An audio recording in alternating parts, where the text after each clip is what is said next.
Hello friends, welcome back to my channel. हाजिर हूँ एक नई लव स्टोरी लेकर। तो चलिए वीडियो को स्टार्ट करते हैं। कहानी की शुरुआत में शाबी को दिखाया जाता है जो एक जिम में क्लीनिंग का काम कर रही होती है, लेकिन साफ सफाई करने से ज्यादा शाबी का ध्यान तो यहाँ पर मेंस पर होता है। वो उन्हें वर्कआउट करते हुए देख रही होती है और उनकी मसल्स को ताड़ रही होती है।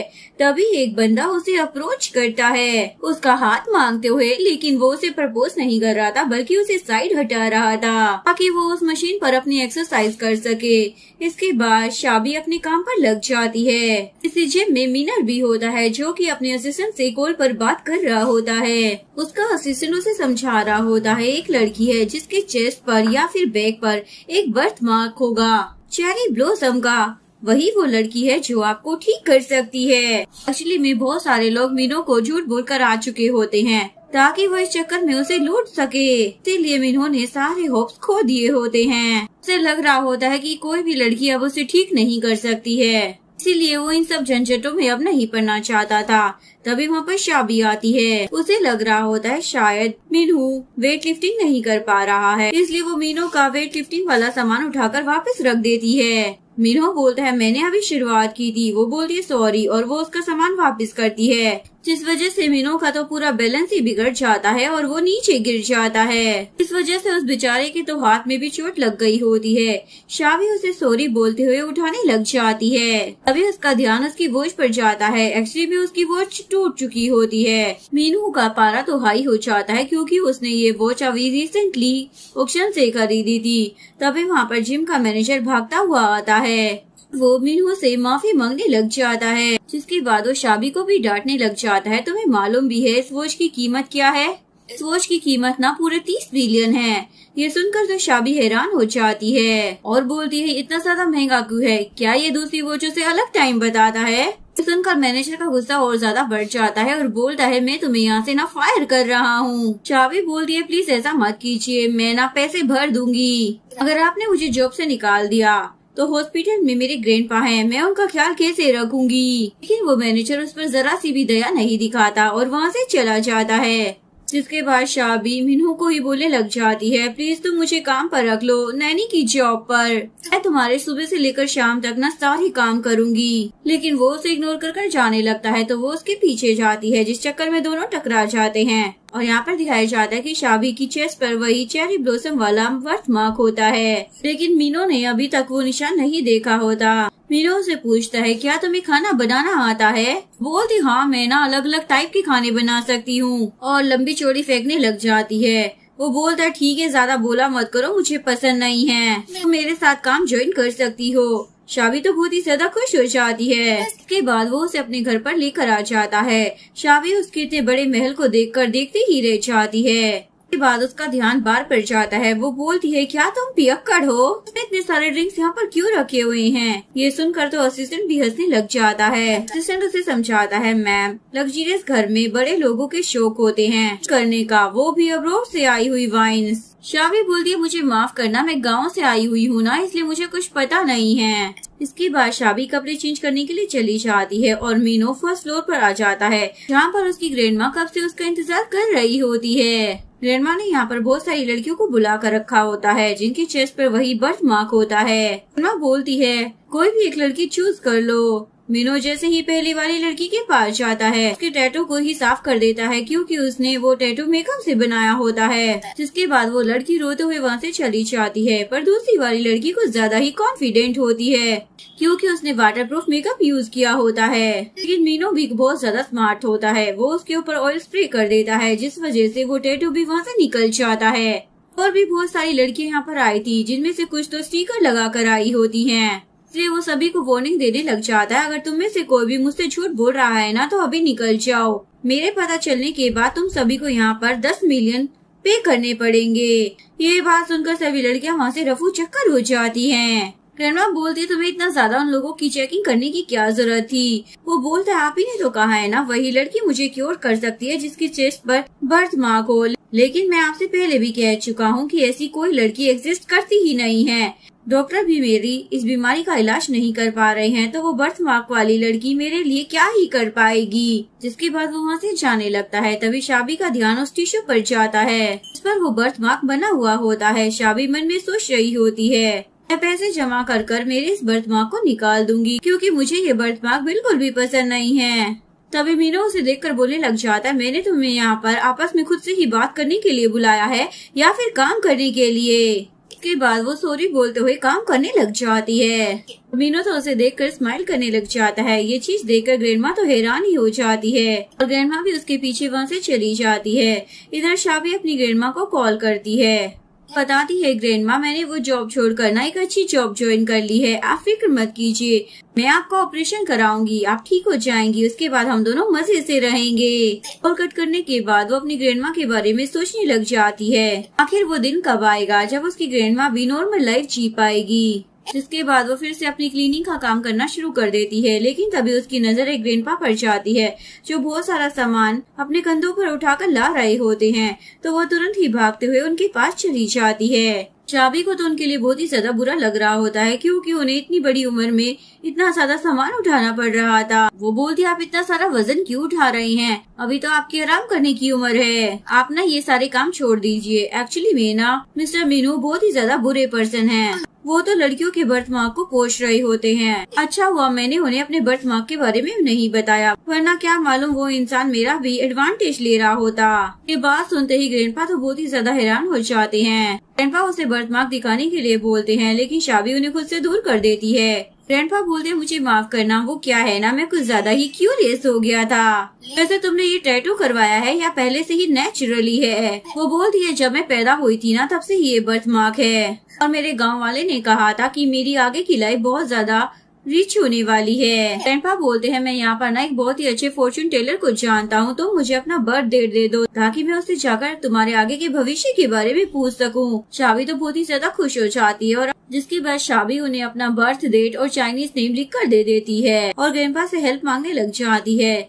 मैंने ना मिस्टर मीनू का 30 मिलियन वाला वॉच तोड़ दिया था और मेरे पास इतने ज्यादा पैसे नहीं है कि मैं उन्हें वापस कर सकूं। आप मुझे बता सकते हैं कि मैं और पैसे कैसे कमा सकती हूँ? ग्रैंडपा बोलते, फिक्र मत करो, मैं तुम्हें एक लॉयर का नंबर दे देता हूँ, तुम उनसे कांटेक्ट कर लेना, वो तुम्हारे इस मामले को सेटल डाउन करवा देंगे। जिसके बाद शाबी उन्हें थैंक यू बोलकर वहाँ से भाग जाती है। इसके बाद शाबी ब्रेकफास्ट बना रही होती है, लेकिन तभी वो एक पैकेट को ओपन करती है, जिसकी वजह से उसे उल्टी आने लग जाती है। सोचने लग जाती है, ये इंसान इतना ज्यादा रईस है, फिर भी ये बदबूदार चीज को क्यों खा रहा है। ग्रैंडमा को दिखाया जाता है, जहाँ पर ग्रैंडपा उन्हें कॉल कर सारी बातें बता रहे होते हैं। वो भी शाबी को देखकर बहुत ज्यादा खुश हो रही होती है। इसके बाद सभी लोग ब्रेकफास्ट करने के लिए आते हैं और शाबी ब्रेकफास्ट सर्व करने लग जाती है। ग्रैंडमा को पता था अगर वो अपने पोते को शाबी के बारे में बताएगी तो वो उसकी बात नहीं मानेगा, इसलिए वो जानबूझकर शाबी पर चिल्लाने लग जाती है, तुम्हें क्या लगता है मैं कुछ ज्यादा ही मोटी हूँ जो तुम यहाँ पर मेरे लिए सैंडविच लेकर आई हो?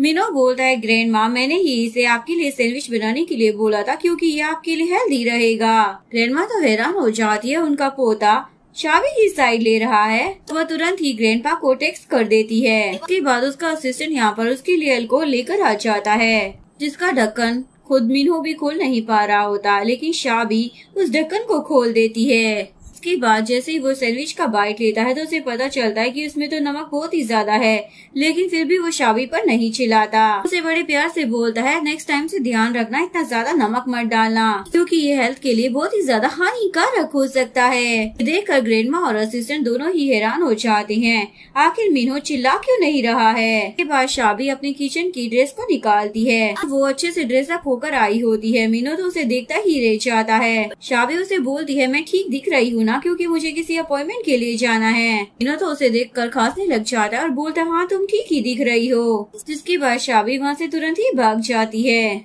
मीनू भी ऑकवर्ड फील करते हुए वहाँ से जाने लगता है। असिस्टेंट बोलता है, बॉस आपके पास अभी भी टाइम है, आपके सारे अपॉइंटमेंट्स ना आफ्टरनून में हैं। वो बोलता है, ग्रैंडपा ने एक अपॉइंटमेंट मॉर्निंग में ही अरेंज किया है, इसलिए मुझे सुबह ही जाना पड़ेगा। उसके बाद शाबी को दिखाया जाता है, जो लिखे हुए एड्रेस पर पहुंच जाती है, लेकिन वो अपने कपड़ों को बदल देती है क्योंकि उसमें वो फनी लग रही थी। यहाँ पर हमें शिया को भी दिखाया जाता है, जो कि बड़ा स्टाइल मारकर आ रही होती है। शाबी उससे एड्रेस कंफर्म करने लग जाती है। शिया मन में सोच रही होती है, आखिर ये मिस्टर मिनू को क्यों ढूंढना चाहती है और जानबूझकर वो उसे गलत एड्रेस बता देती है। वो बोलती है मैं नहीं चाहती कि ये गांव की लड़की मेरे मिस्टर मीनू पर लाइन मारे, क्योंकि उनको तो बस मैं ही डिजर्व करती हूँ। अभी वहाँ पर मीनू भी पहुँच जाता है और वो ग्रैंडपा के साथ कॉल पर होता है।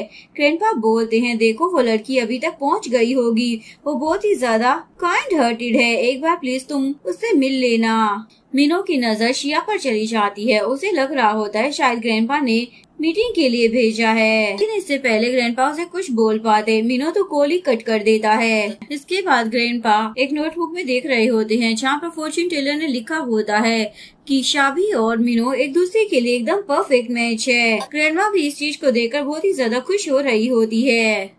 जल्दी हमें अपने परपोता पोती भी मिल जाएंगे। दूसरी तरफ मीनू यहाँ पर रिसेप्शनिस्ट के पास जाता है और उसे बोलता है कोई भी लड़की अगर मुझसे मिलने के लिए आती है चाहे वो कुछ भी बोले उसे अंदर मत आने देना। वही वहाँ पर शिया आ जाती है लेकिन रिसेप्शनिस्ट उसे मना कर देती है, लेकिन वो उसे इग्नोर कर स्टाइल मारते हुए अंदर जा रही होती है। लेकिन तभी वहाँ पर सिक्योरिटी गार्ड आ जाते हैं जो उसे धक्का देकर वहाँ से बाहर निकाल देते हैं। थोड़ी देर बाद वहाँ पर शाबी भी आ जाती है और सोच रही होती है अरे घूम फिर कर मैं फिर से उसी जगह पर वापस आ गई हूँ, लगता है उस लड़की ने मुझे पागल बनाया।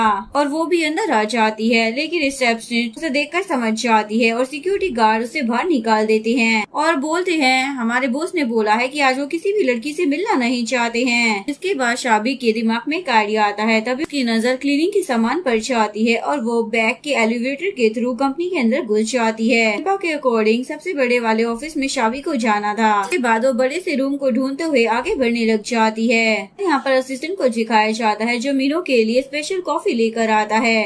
मीनू जैसे ही उस कॉफी को पीता है तो उसे तो गर्मी लगने लग जाती है। इस वजह से वो अपने हार्मोन्स को कंट्रोल ही नहीं कर पा रहा था।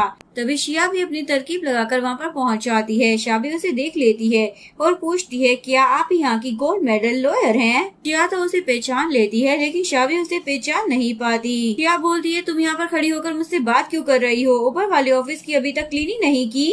तुम यहाँ पर घूमने जा रही हो, जाकर पहले साफ सफाई करो। ये बोलकर वो उसे वहाँ से भगा देती है। इसके बाद शाबी और मीनू को एक साथ दिखाया जाता है जहाँ पे उनके बीच में रोमांस चल रहा होता है। मीनू उठे उससे पहले ही शाबी वहाँ से चली जाती है। में वो स्टार रूम के एरिया में आ गई होती है जहाँ पर वो अभी तक उस गोल्ड लॉयर को मिल नहीं पाई होती है क्योंकि ग्रैंडपा ने उसे उस लॉयर का नाम बताया ही नहीं होता है और न ही वो उसके ऑफिस को ढूंढ पा रही होती है। जिसके बाद वो यहाँ पर अपने कपड़ों को लेकर वहाँ से जाने लगती है क्योंकि उसे उसका लॉयर मिल ही नहीं रहा था। फिर हमें शिया को दिखाया जाता है जो अभी भी मीनू को ही ढूंढने जा रही होती है। मीनू जैसे ही बाहर आता है उसे लग रहा होता है शायद उसने इस लड़की के साथ उस दिन नाइट स्पेंड की होगी। फिर उसे क्लियरली कुछ भी याद नहीं होता। उसे बस इतना याद था कि उस लड़की के चेस्ट पर एक बर्थ मार्क था जो कि चेरी ब्लॉसम वाला होता है। फिर ये वो उसके पास आकर उसका बर्थ मार्क देखने की कोशिश करता है। शिया तो बहुत ही ज्यादा खुश हो जाती है लेकिन मीनू को तो वो बर्थ मार्क मिलता ही नहीं है। असिस्टेंट मीनू को उसका शेड्यूल बताते हुए आ रहा होता है लेकिन ये चीज देखकर वो अपना फेस मोड़ लेता है।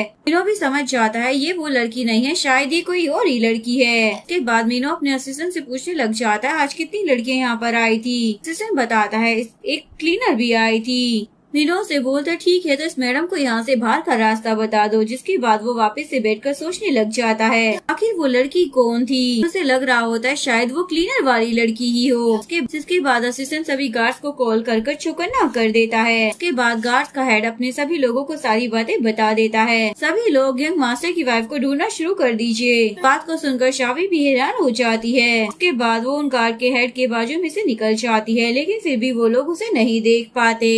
जैसे ही वो कंपनी से बाहर आती है तो शाबी को हॉस्पिटल से कॉल आता है।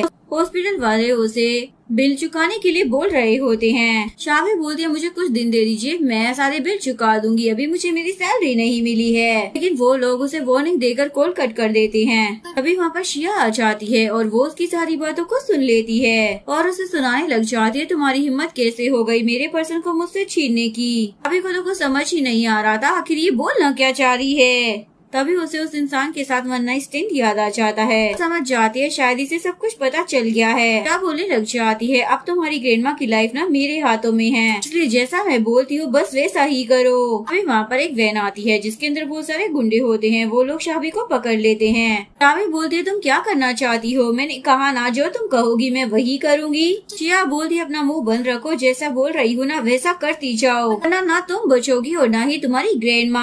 होती कौन हो मुझसे पंगा लेने वाली। उसके बाद वो लोग उसे वैन में बिठाकर वहाँ से ले जाते हैं। जाने के बाद मीनू भी वहाँ पर आ जाता है। क्रिस्टन बोलता है शायद वो यहाँ से जा चुकी है, पर आप फिक्र मत कीजिए, हम उस मैडम को ढूंढने की पूरी कोशिश करेंगे।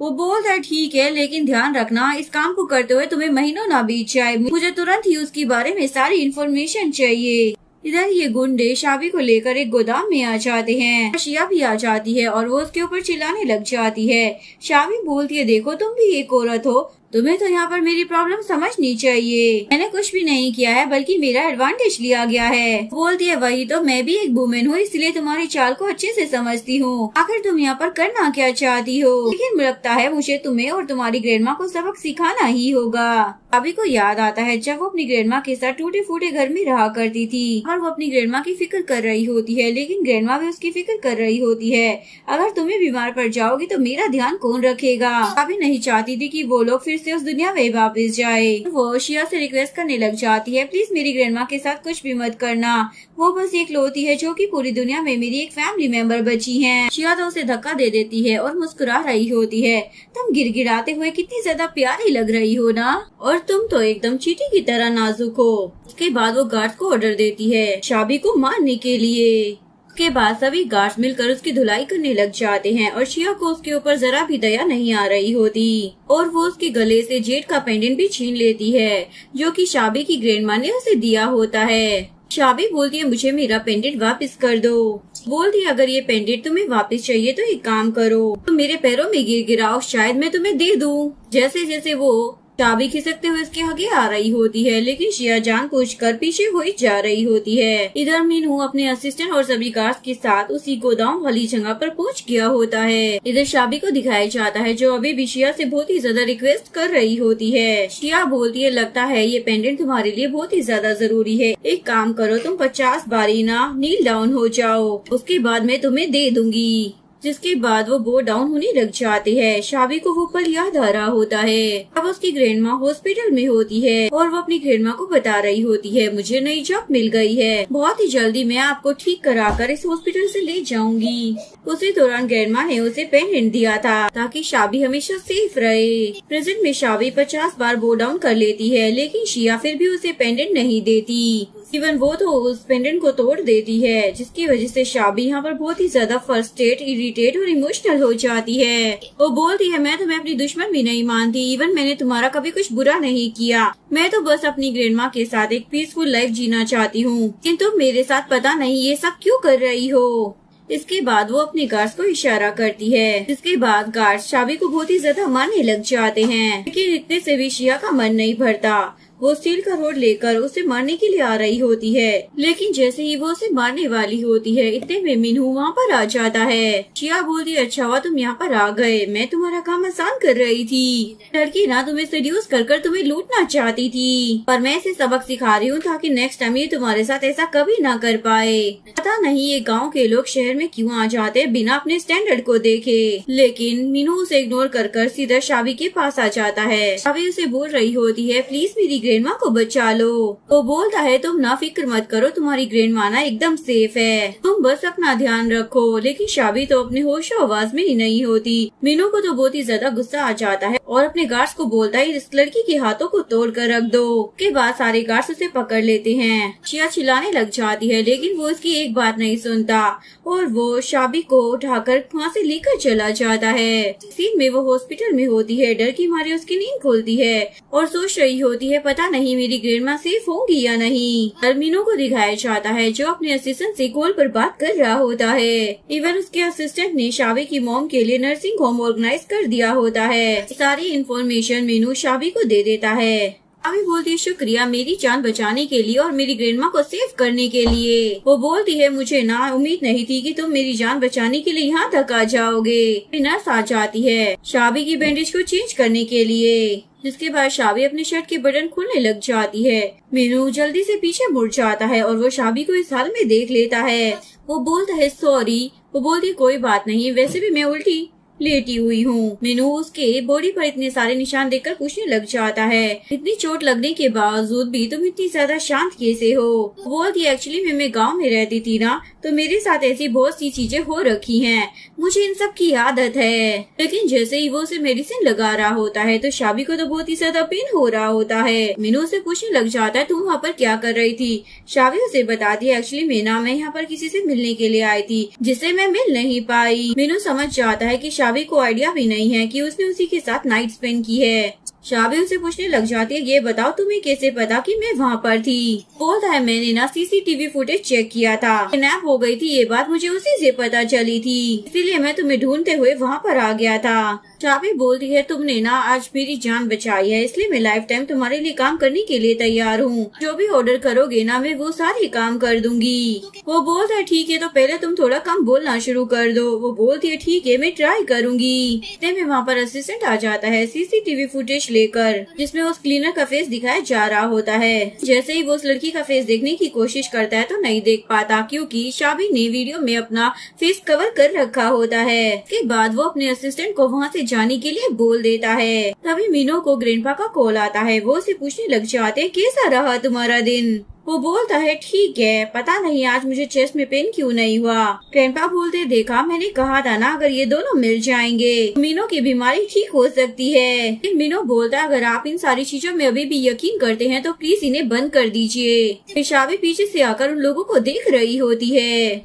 और उनकी बातें सुनकर समझने की कोशिश कर रही होती है आखिर ये लोग किस बारे में बात कर रहे हैं। ग्रैंडपा यहाँ पर शाबी को देखकर बहुत ही ज्यादा खुश हो जाते हैं, लेकिन वो उन दोनों के पर्सनल टाइम को डिस्टर्ब नहीं करना चाहते थे, इसलिए बोलते हैं मैं बिजी हूँ। ये बोलकर वो कॉल कट कर देते हैं। उसके बाद शाबी मीनू से सवाल पूछने लग जाती है। वो बोलता है तुम ना अपना ज्यादा दिमाग खर्च मत करो वरना तुम्हारा दिमाग धीरे धीरे खत्म हो जाएगा। शाबी बोलती सही कहा, हमें अपने दिमाग का ज्यादा इस्तेमाल नहीं करना चाहिए। और वो फिर से ओवरथिंक करने लग जाती है। अभी वहाँ पर एक हैंडसम सा डॉक्टर आ जाता है जिसका नाम फू होता है। शाबी जैसे ही उस डॉक्टर को देखती है तो देखती रह जाती है। इसलिए मैं शाबी फू को पहले से ही जानती थी। ये दोनों बचपन के दोस्त होते हैं। दोनों एक ही साथ विलेज में पले बड़े थे, लेकिन फू ने साइंस की फील्ड चूज की थी, जिसके बाद वो डॉक्टर बन गया था और उसकी पोस्टिंग यहाँ पर सिटी में हो गई होती है। फू से बोलता है तुम यहाँ पर आ गए और तुमने मुझे बताया भी नहीं। वो बोलती है मुझे ना यकीन ही नहीं हो रहा है कि तुम इतने बड़े डॉक्टर बन गए हो।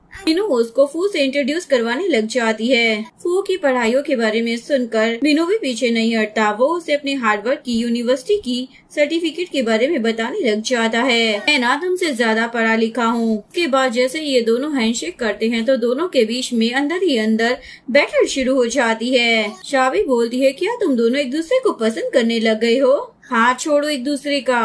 उसके बाद वो दोनों हाथ छोड़ देते हैं। फू शाबी को बोलता है अभी तुम्हें डिस्चार्ज नहीं मिल सकता, लेकिन अगर तुम्हें अनकंफर्टेबल लग रहा है तो मैं डीन से बात कर सकता हूँ। डीन मुझे बहुत ही अच्छे से जानते हैं और तुम चाहो तो मेरे घर पर भी आराम कर सकती हो। इससे पहले शाबी कुछ बोल पाती मीनू बोलने लग जाता है इसकी कोई जरूरत नहीं है। यहाँ पर एक्स्ट्रा पैसे पे कर ना इस VIP वार्ड को ले लिया है, पूरे पैसे तो वसूल करने ही पड़ेंगे ना। शाबी मन में सोच रही होती है इसे क्या हो गया है, ये इतना ज्यादा वियर्ड बिहेव क्यों कर रहा है। तो वो फू को बोलने लग जाती है जाने दो, जब मैं ठीक हो जाऊंगी ना तो हम दोनों मिलकर ग्रैंडमा से मिलने के लिए जाएंगे। फू बोलते सही कहा, ग्रैंडमा से मिले हुए काफी ज्यादा टाइम हो गया है और ग्रैंडमा भी तो मुझे अपने बेटे जैसा ही मानती है ना। में वो मीनू को देखकर ताना मार रहा होता है। नेक्स्ट सीन में शाबी अपनी ग्रैंडमा से मिलने के लिए जाती है और उन्हें समझा रही होती है बस कुछ घंटों की बात है, आपका ऑपरेशन हो जाएगा, उसके बाद आप एकदम चकाचक हो जाएगी और हम दोनों साथ में मिलकर खूब इंजॉय करेंगे।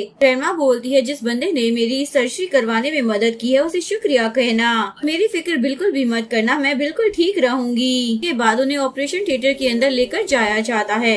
उनके जाते ही वहाँ पर फू आ जाता है। शाबी उसे देखकर बहुत ही ज्यादा खुश हो जाती है और बोलती है तुम मेरी ग्रैंडमा का ऑपरेशन करने वाले हो, इसलिए अब मुझे 1% भी चिंता नहीं हो रही है। वो बोलता है तुम मुझ पर ना 100% भरोसा कर सकती हो। इसके बाद हमें हॉस्पिटल के डीन को दिखाया जाता है। मेरे डॉक्टर कॉल पर मीनू से ही बात कर रहा होता है। मीनू उसे बोल रहा होता है मैंने जिस पेशेंट की बात की थी उसके सारे ऑपरेशन अच्छे से होने चाहिए। जिस लड़की को मैं वहाँ पर भेज रहा हूँ ना, उसे कोई तकलीफ नहीं होनी चाहिए। पर मीनू उसे उस लड़की का नाम बताना भूल जाता है। बेचारे डीन को पता कैसे चलता कि वो कौन लड़की है। इतने में यहाँ पर शिया गुस्से में चिल्लाते हुए आ जाती है डीन से मिलने के लिए, ताकि वो अपने हाथ को ठीक करवा सके, क्योंकि मीनू के बॉडीगार्ड्स ने उसकी कुछ ज्यादा ही अच्छे से खातिरदारी कर दी होती है। वो बोलती है मुझे फर्क नहीं पड़ता जितने मर्जी पैसे लग जाएं, लेकिन मुझे मेरा हाथ ठीक चाहिए। मैं तुम्हें बता दूं कि मेरा फ्यूचर हस्बैंड और कोई नहीं बल्कि मिस्टर मीनू है। डीन को लगता है जरूर मिस्टर मीनू इसी के बारे में बात कर रहे होंगे। बोलता है मैडम ये बात आपको पहले बतानी चाहिए थी ना, हमें पहले से ही ऑर्डर दिया गया है कि हमें आपको यहाँ पे VIP वाली सर्विस देनी है। आप फिक्र मत कीजिए, हम आपको एकदम ठीक कर देंगे। ये सब सुनकर शिया तो बहुत ही ज्यादा हैरान हो जाती है। क्या मिस्टर मीन ने मेरे लिए सब कुछ किया है? मुझे तो यकीन ही नहीं हो रहा। इधर फू ग्रैंडमा के ऑपरेशन के लिए अंदर जाने ही वाला होता है, लेकिन तभी वहाँ पर डीन आ जाता है। उस डीन को शिया की सिचुएशन ग्रैंडमा से भी ज्यादा इम्पोर्टेंट लग रही होती है, इसलिए वो बोलता है तुम्हें पहले शिया को देखना होगा। फू ने समझाता है ऑपरेशन स्टार्ट होने वाला है और हम पेशेंट को ऐसे नहीं छोड़ सकते हैं। डीन बोलता है वो तो हम कर लेंगे, पर ये VIP पेशेंट है। फू शाबी को बोलता है तुम चिंता मत करो, मैं जल्दी आ जाऊंगा। जिसके बाद उसे डीन के साथ जाना ही पड़ता है। इधर हमें शिया को दिखाया जाता है जिसके हाथों में पट्टी बंधी होती है और वो बड़े मजे से वाटरमेलन खा रही होती है। फू उसके केस को देखकर बोलने लग जाता है तुम्हारे बस एंकल ब्रेक हुए, इसमें मैं क्या कर सकता हूँ, तो बस हार्ट का ऑपरेशन करता हूँ। डीन बोलता है मुझे मालूम है, लेकिन मुझे मिस्टर मीनू का ऑर्डर मिला हुआ है। वो चाहते हैं कि इस हॉस्पिटल का बेस्ट डॉक्टर इन्हें देखे। इसके बाद शिया नाटक शुरू कर देती है पता नहीं मेरे हार्ट में क्यों पेन हो रहा है। मनी मन बहुत ही ज्यादा खुश हो रही होती है क्योंकि उसे पता चल गया होता है शाबी की ग्रैंडमा भी यहीं पर है। वो नहीं चाहती थी कि फू उनका ऑपरेशन करने के लिए चला जाए। वो ऐसे ही कर उसका टाइम पास कर रही होती है। इधर शाबी बहुत ही ज्यादा टेंशन में होती है। डॉक्टर आकर उसे बोलने लग जाता है हमें यहाँ पर अपने सीनियर की जरूरत पड़ेगी क्योंकि हम अकेले इस ऑपरेशन को नहीं कर पाएंगे। शाबी बोलती है प्लीज आप ट्राई कीजिए, मैं आपको कुछ भी देने के लिए तैयार हूँ, चाहे तो आप मेरी किडनी निकाल लो, लेकिन प्लीज आप मेरी ग्रैंडमा को बचा लो। डॉक्टर बोलते हमसे ये ऑपरेशन कंप्लीट नहीं हो सकता, आपको जाकर मिस्टर फू से ही बात करनी पड़ेगी। के बाद वो फू के पास जाती है, लेकिन बॉडीगार्ड उसे अंदर जाने ही नहीं देते। शाबी तो चिल्लाने लग जाती है। उसके बाद सुनकर डीन बाहर आ जाता है। बोलता है तुम इतना ज्यादा चिल्ला क्यों रही हो? वो बोलती है मेरी ग्रैंडमा की लाइफ ना बहुत ही ज्यादा डेंजर में है, अब आप किसी और डॉक्टर को बुला लीजिए इस पेशेंट को देखने के लिए। बोलता है माफ करना, फिलहाल तो अभी इस पेशेंट को मिस्टर फू ही ठीक कर सकते हैं, इसीलिए वो तुम्हारी मोम के ऑपरेशन को नहीं कर पाएंगे। शाबी बोलती लगता है आपको समझ नहीं आ रहा है कि मेरी ग्रैंडमा की लाइफ भी बहुत ज्यादा इम्पोर्टेंट है। और वह ऐसे तैसे कर रूम के अंदर आ जाती है और वो फू को सारी सिचुएशन के बारे में बता देती है। फू वहाँ से जाने वाला होता है, लेकिन शिया उसे रोकने लग जाती है। डीन को धमकी देने लग जाती है अगर मिस्टर फू यहाँ से जाएंगे ना तो याद रखना तुम्हारे हॉस्पिटल को जो फंडिंग मिलती है ना वो नहीं मिलेगी। इसके बाद ना ये फू बचेगा और ना तुम्हारा हॉस्पिटल। तभी नर्स भागते हुए आती है और बताती है मिस्टर मीनू बाहर आ गए हैं। ये बात सुनकर शिया तो बहुत ही ज्यादा खुश हो जाती है और बोलती है लगता है मिस्टर मीनू यहाँ पर मुझसे ही मिलने के लिए आए होंगे। बोलती है जल्दी से इस लड़की की ग्रैंडमा को उस ऑपरेशन थिएटर से बाहर निकालो क्योंकि मेरे हाथों को भी ऑपरेशन की जरूरत है। शाबी ऐसा करने से साफ मना कर रही होती है। डीन बोलता है माफ करना, हमारे हॉस्पिटल के पास ना लिमिटेड सोर्सेज हैं, हमारे पास आखिरी ऑप्शन तुम्हारी ग्रैंडमा ही बचती है, इसलिए हमें उन्हें रूम से बाहर निकालना ही होगा। और वो नर्स को ऑर्डर देता है। उसके बाद शाबी भी उनके पीछे भागने लग जाती है, लेकिन शिया तो बहुत ही ज्यादा मजे ले रही होती है। थोड़ा तेज भागो वरना तुम्हारी ग्रैंडमा मर जाएगी। ये नर्स ग्रैंडमा को ऑपरेशन रूम से बाहर निकालने लग जाते हैं। शाबी उनसे रिक्वेस्ट कर रही होती है, भी उसे बोल देता है कि आपकी ग्रैंडमा के जीने के चांसेस ना 1% से भी ज्यादा कम है, बेटर रहेगा कि हम अपने VIP पेशेंट को ठीक करें। तभी वहाँ पर शिया आ जाती है और बोलने लग जाती है क्या अभी तक इसे यहाँ से बाहर नहीं निकाला, चलो जल्दी करो, मेरे हाथों में ना बहुत ही ज्यादा पेन हो रहा है। शाबी तो नर्स के सामने नील डाउन कर लेती है। और बोलती है तुम्हें जितने पैसे चाहिए बता दो, मैं धीरे धीरे कर कर तुम्हें सब रीपे कर दूंगी, लेकिन प्लीज मेरी ग्रैंडमा की लाइफ के साथ ना खिलवाड़ मत करो। उसके बाद वो नर्स शिया की तरफ देखने लग जाती है। शाबी समझ जाती है शिया ये सब कुछ ना जानबूझकर कर रही है, उसे बदला लेने के लिए। शाबी तो अपनी ग्रैंडमा को पकड़कर ही बैठ जाती है, लेकिन वो लोग जबरदस्ती उसकी ग्रैंडमा को वहाँ से बाहर निकाल रहे होते हैं। शिया बोलती अगर मिस्टर मीनू भी यहाँ पर आ जाएंगे ना तो वो तुम्हारी नहीं बल्कि मेरी ही साइड लेंगे। वहाँ पर मीनू आ जाता है। के बाद शाबी मीनू के पास चली जाती है और उसे बोलती है प्लीज मेरी ग्रैंडमा को बचा लो, ये लोग मेरी ग्रैंडमा की सर्जरी करने से मना कर रहे हैं। वही नर्स बताने लग जाती है हमें ना डीन ने ऑर्डर दिया है, बोलता उस गधे डीन को ना तुरंत यहाँ पर बुलाओ। और नर्स से पूछने लग जाते हैं तुम लोग किसका ऑपरेशन करने वाले हो, तो वो लोग शिया की तरफ देखने लग जाते हैं। शिया तो नौटंकी करने लग जाती है। मीनू बोलता है इसे पकड़ कर ना हॉस्पिटल से धक्के मार कर बाहर निकाल दो, तुरंत ही इसकी ग्रैंडमा के ऑपरेशन को शुरू कर दो। दोनों नर्स बहुत ही ज्यादा कंफ्यूज हो जाती है। तभी फू भी वहाँ पर दौड़ा हुआ आ जाता है और उसे बोलता है तुम चिंता मत करो, सब कुछ ठीक हो जाएगा। जिसके बाद वो सर्जरी करने चला जाता है। घंटों के बाद सर्जरी खत्म हो जाती है और वो मुस्कुराते हुए ऑपरेशन थिएटर से बाहर आता है। शाबी समझ जाती है कि अब उसकी ग्रैंडमा खतरे से बाहर है और वो फू को शुक्रिया अदा करने लग जाती है, लेकिन मीनू को ये बात हजम नहीं होती क्योंकि शाबी को तो उसे भी शुक्रिया बोलना चाहिए। तभी डीन आकर उससे माफी मांगने लग जाता है, मुझे गलतफहमी हो गई थी। बोलता चलिए मैं आपका फुल बॉडी चेकअप कर देता हूँ। मीनू बोलता है लेकिन तुम्हें इसकी सजा तो मिलकर ही रहेगी। वो बोलता है चलो मैं आपका चेकअप करवा देता हूँ ताकि पता चले कि आपकी बीमारी ठीक हो रही है या नहीं, लेकिन वो चेकअप कराने से साफ मना कर देता है। शाबी उससे पूछती है क्या तुम बीमार हो, मुझे तो इस बारे में कुछ पता ही नहीं था। हाँ मैं पहले बीमार था लेकिन अब मैं ठीक हो रहा हूँ। तभी शाबी को ग्रैंडमा की बात याद आ जाती है। वो कुछ बोलने ही वाली होती है। मीनू उसका मुंह बंद कर देता है और बोलता है ये सारी बातें ना पब्लिक में नहीं की जाती है। उसके बाद वो डीन के साथ वहाँ से चला जाता है। यहाँ पर शाबी फू से पूछने लग जाती है ये इंटरमिग्रेशन क्या होता है। फू उसे शर्माते हुए बताने लग जाता है मैन और वुमेन के बीच का रिलेशनशिप होता है। जिसके बाद शाबी को हॉस्पिटल वाला इंसिडेंट याद आ जाता है जहाँ पर असिस्टेंट मीनू की वाइफ को ढूंढ रहा होता है। वो समझ जाती है यानी कि मीनू की ऑलरेडी कोई वाइफ है, इसलिए मुझे उनकी लाइफ में ज्यादा दखल अंदाजी नहीं करनी चाहिए। फू से पूछने लग जाता है अभी तक किसी ने तुम्हें सिटी में बुली तो नहीं किया है ना। शाबी को तो वो वन नाइट स्टैंड वाली बात याद आ रही होती है। शाबी बोलती नहीं किसी ने नहीं किया है। वो बोलते कोई बात नहीं लेकिन तुम्हें ना अपने बॉस से दूर रहना पड़ेगा। मालूम ही नहीं है ये रिच लोग ना बहुत ही ज्यादा चालाक होते हैं, बोली लड़कियों का फायदा उठाते हैं। तभी शाबी को याद आता है कि मीनू ने कैसे उसकी लाइफ बचाई थी। उसके बाद वो फू को बोलती है हर कोई एक जैसा नहीं होता है। यहाँ पर मीनू को दिखाया जाता है डॉक्टर उसकी रिपोर्ट देखकर बहुत ही ज्यादा खुश हो रहा होता है क्योंकि उसकी रिकवरी कुछ ज्यादा ही हो गई होती है। डॉक्टर उसे बोलता लगता है भगवान ने आपकी सुन ली है या फिर आपको कोई साइंटिस्ट या डॉक्टर मिल गया है जो कि आपका इलाज कर रहा है।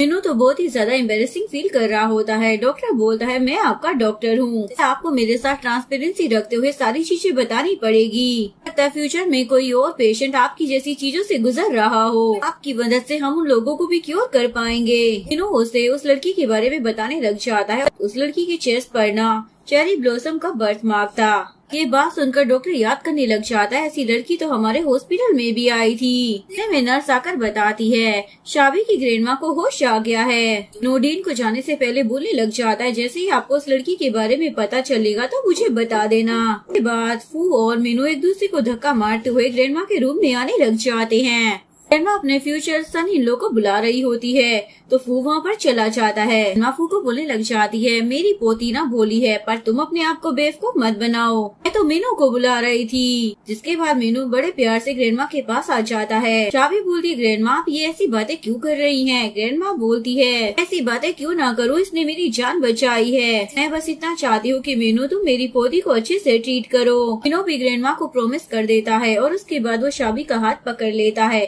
शाबी बोलती है मेरा हाथ छोड़ो। वो बोलता है ग्रैंडमा ना हमें देख रही है। शाबी बोलती है तुम ना कुछ ज्यादा ही स्मार्ट हो और वो उसके साथ वहाँ से बाहर जाती है। वो तो बहुत ही ज्यादा जेलस हो रहा होता है। आकर वो उन दोनों का हाथ एक दूसरे से अलग कर देता है। शाबी से पूछने लग जाता है तुम कौन सा जॉब करती हो? शाबी बताती है मैं मेड की जॉब करती हूँ। वो बोलता है आपसे तुम्हें ये जॉब करने की कोई जरूरत नहीं है क्योंकि मैं तुम्हें यहाँ पर कोई अच्छी पोस्ट पर जॉब दिलवा दूंगा। शाबी तो बहुत ही ज्यादा खुश हो जाती है। मीनू बोलता है कोई जरूरत नहीं है क्योंकि शाबी अब से मेरी पर्सनल असिस्टेंट बनकर काम करेगी। और अब से उसकी सैलरी 50,000 यान होगी और साथ ही मैं उसे बोनस भी दूंगा। ये सुनकर शाबी तो खुश हो जाती है और बोलने लग जाती है, पक्का ना?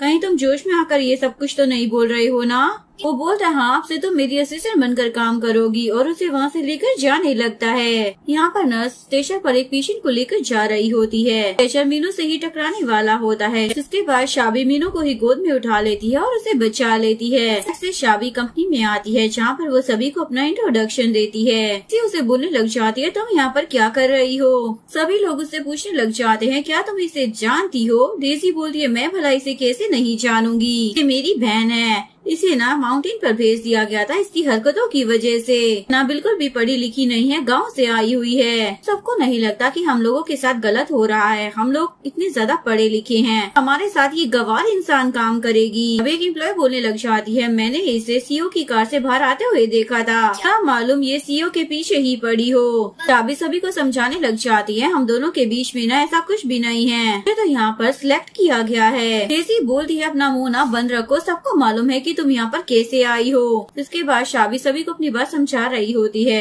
डेजी को तो मजा आ रहा होता है, क्योंकि उसे एक खिलौना मिल गया था खेलने के लिए। इधर डीन को दिखाया जाता है, नर्स उसके पास शाबी की रिपोर्ट लेकर आई होती है। एक्चुअली में शाबी प्रेग्नेंट होती है। वो रिपोर्ट देखकर डीन तो बहुत ही ज्यादा हैरान हो जाता है और बोलता है, मुझे मिस्टर मीनू को सब कुछ बताना होगा। डेजी शाबी की टेबल पर एक भारी भरकम फाइल रख देती है, ना ऑफिस से जाने से पहले कंप्लीट कर लेना। शाबी बोलती है, इतना सारा काम आधे दिन में कैसे खत्म हो सकता है? शाबी बोलती है, ये तुम्हारी प्रॉब्लम है तो तुम देखो, इसमें मैं क्या कर सकती हूँ। कुछ टाइम के बाद फूड शाबी से मिलने के लिए वहीं पर आ जाता है। वो उसके लिए लंच बॉक्स भी लेकर आया होता है। शाबी उसे शुक्रिया अदा कर रही होती है, लेकिन तभी वहाँ पर मीनू आ जाता है और बोलता है, क्या यहाँ पर खाने का अकाल पड़ गया है जो तुम लेकर आए हो?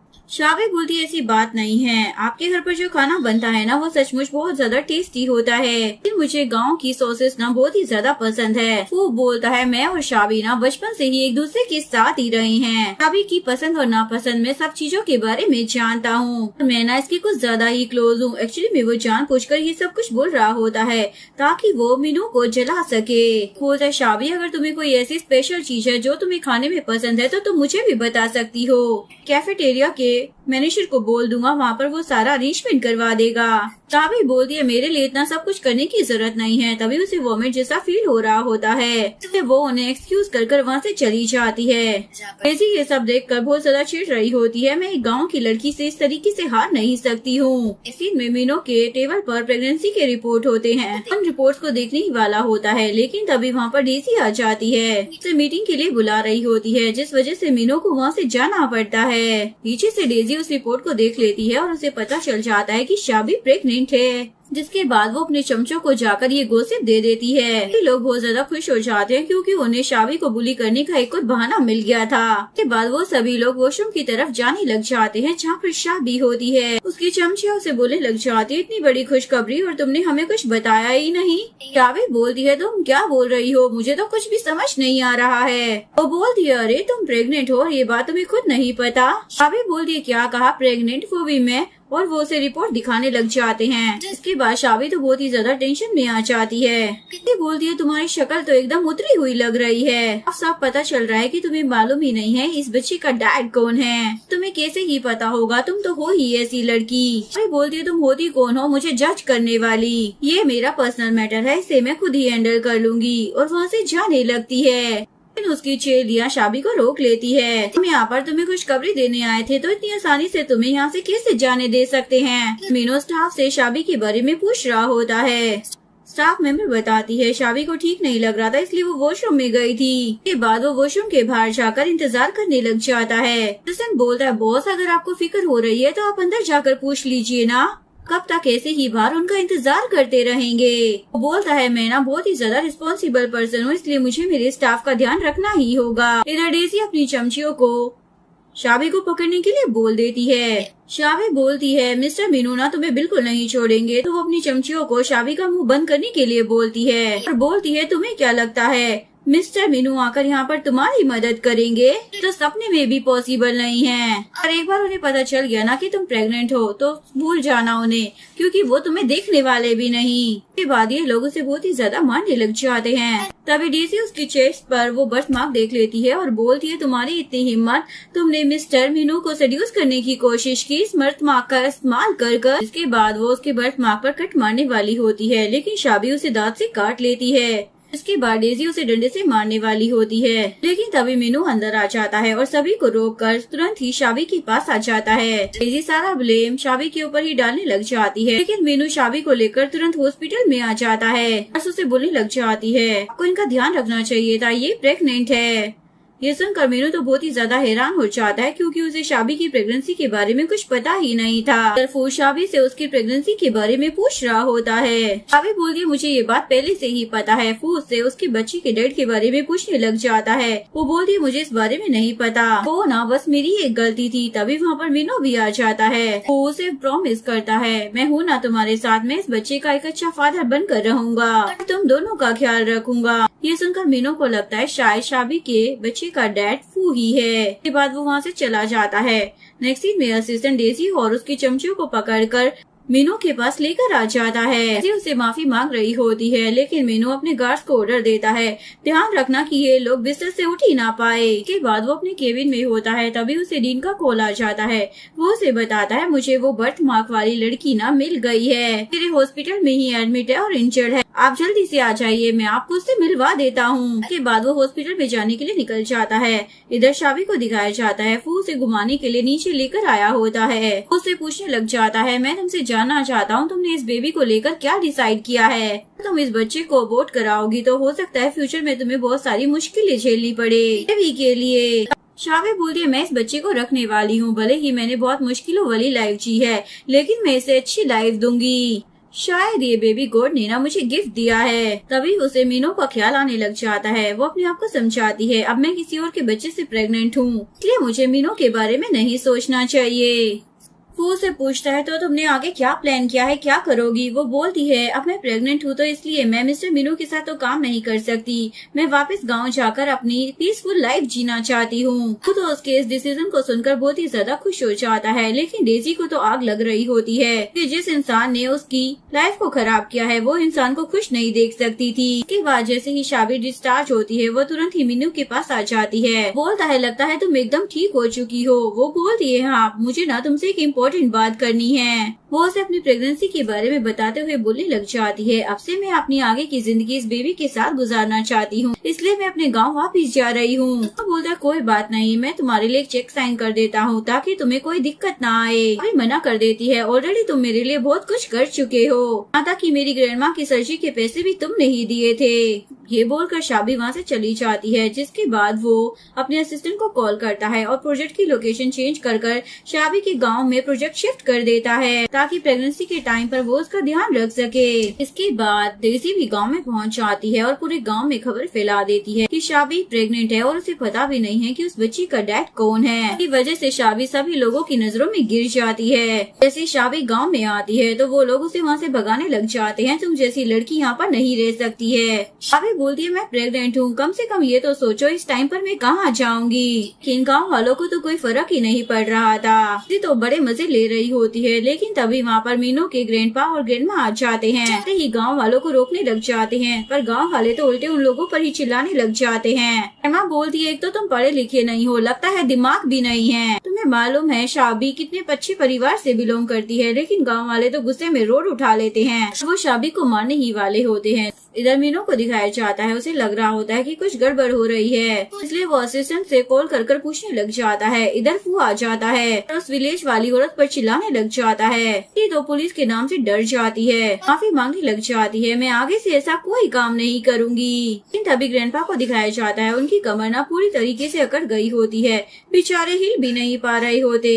शाबी बोलती है, ये चीज ना मुझे ठीक करनी आती है, जिसके बाद वो ग्रैंडपा को पीछे से ऐसे मारती है, बेचारे नीचे ही गिर जाते हैं। के बाद सभी को लग रहा होता है कि ग्रैंडपा इस दुनिया में नहीं रहे, लेकिन तभी ग्रैंडपा खड़े होकर शाबी को थैंक यू बोलने लग जाते हैं और वो शाबी को शुक्रिया अदा कर रहे होते हैं। शाबी उन दोनों को वहाँ से जाने के लिए बोलती है। ग्रैंडमा और ग्रैंडपा उसे अपने साथ लेकर जाना चाहते थे। शाबी बोलती है, मैं बचपन से यहीं पर पली बड़ी हूँ, मैं अपने बच्चे का पालन पोषण भी यहीं पर करना चाहती हूँ। जिसके बाद उन्हें भी शाबी की बात को मानना पड़ता है। इसके बाद फू शाबी को अपनी फीलिंग कन्फेस कर रहा होता है। मैं बहुत पहले से ही तुम्हें पसंद करता हूँ, पर आज तक मैं ये बात तुम्हें बता नहीं पाया क्योंकि मुझे डर लग रहा था कहीं तुम मुझे रिजेक्ट न कर दो। लेकिन शाबी उसे सॉरी बोल देती है। मैं तुम्हारी इन फीलिंग्स को एक्सेप्ट नहीं कर सकती हूँ। मैं ऑलरेडी किसी और को पसंद करती हूँ और वो और कोई नहीं मीनू होता है। जब ग्रैंडपा अपने पोते को सुना रहे होते हैं, तुम्हें पता भी है वहाँ पर मीनू को कितना कुछ झेलना पड़ रहा है। अब वाले उसके पीछे पड़ गए थे। तुम अभी की अभी जाओ और उसे कंसोल करो। उसके बाद वो भी शाबी के गांव में पहुंच जाता है, लेकिन वो उसका दरवाजा नहीं खटखटाता और वहाँ से जाने लगता है। शाबी को भी फील होता है जैसे कोई आया है। वो जैसे ही बाहर आती है तो बारिश होने लग जाती है। वहाँ पर वो मीनू को देख लेती है। मीनू तो ऐसे एक्ट कर रहा होता है जैसे कि उसे पता ही नहीं था कि शाबी वहाँ पर रहती है। जिसके बाद शाबी उसे अपने घर के अंदर लेकर आ जाती है। मीनू अपने कपड़े चेंज कर रहा होता है और शाबी की नजर उसकी मसल्स पर होती है। इसके बाद ये लोग ग्रैंडमा के साथ बैठकर लंच करने लग जाते हैं। तो ग्रैंडमा से शाबी के पेरेंट्स के बारे में पूछने लग जाता है। ग्रैंडमा बताती है इसके पेरेंट्स तो तभी मर गए थे जब ये 5 साल की थी। मीनू का ना एक्सीडेंट हो गया था, लेकिन भगवान ने हमारी शाबी को बचा लिया। इसके बाद ग्रैंडमा मीनू को शाबी के बचपन की फोटो दिखा रही होती है। जैसे ही शाबी वहाँ पर आती है तो वो उस फोटो को छुपाने लग जाती है क्योंकि इसे शर्म आ रही होती है। मीनू बोलता है, लेकिन मैंने इन फोटो को पहले से ही देख लिया। रात में मीनू को ग्रैंडपा का कॉल आता है। ग्रैंडपा उसे बोलते हैं, क्या तुम मेरी बहू से मिले? वो बोलता, मुझे आपकी कोई बहू नहीं मिली है। एक्चुअली में उसे पता नहीं था ग्रैंडपा शाबी के बारे में ही बात कर रहे हैं। इसके बाद मीनू शाबी को जाकर अपने दिल की बात बता देता है। मैं तुमसे बहुत ही ज्यादा प्यार करता हूँ और तुम्हारे बिना नहीं रह सकता। शाबी पूछती, ये कब शुरू हुआ? वो बोलता है, जब मैंने तुम्हें पहली बार देखा था ना, तभी मैं तुम पर फिदा हो गया था। नेक्स्ट डे मीनू वापस आकर अपने ग्रैंडपा को बता देता है, मैं शाबी से शादी करना चाहता हूँ। ग्रैंडपा तो उसकी धुलाई करने लग जाते हैं। तुम्हें उसी लड़की से शादी करनी होगी जिसके साथ मैंने फिक्स की है, और वो उसे उसी विलेज गर्ल के पास लेकर चले जाते हैं। ऐसे ही शाबी उसके सामने आती है। मीनू तो हैरान हो जाता है। पापा बोलते, यही मेरे घर की बहू बनेगी। मीनू भी उसके चेस्ट पर वो बर्थ मार्क देख लेता है। उसके बाद ये दोनों सारा मामला समझ जाते हैं। मीनू तो खुशी की मारी शाबी को अपनी बाहों में उठा लेता है और यहीं पर इस कहानी का डी एंड हो जाता है। अगर आपको वीडियो अच्छी लगी हो तो प्लीज वीडियो को लाइक करें, चैनल को सब्सक्राइब करें, न्यू अपडेट्स के लिए बेल आइकन का बटन प्रेस करें। मिलते हैं नेक्स्ट वीडियो के साथ, तब तक के लिए सारांगे बाय बाय।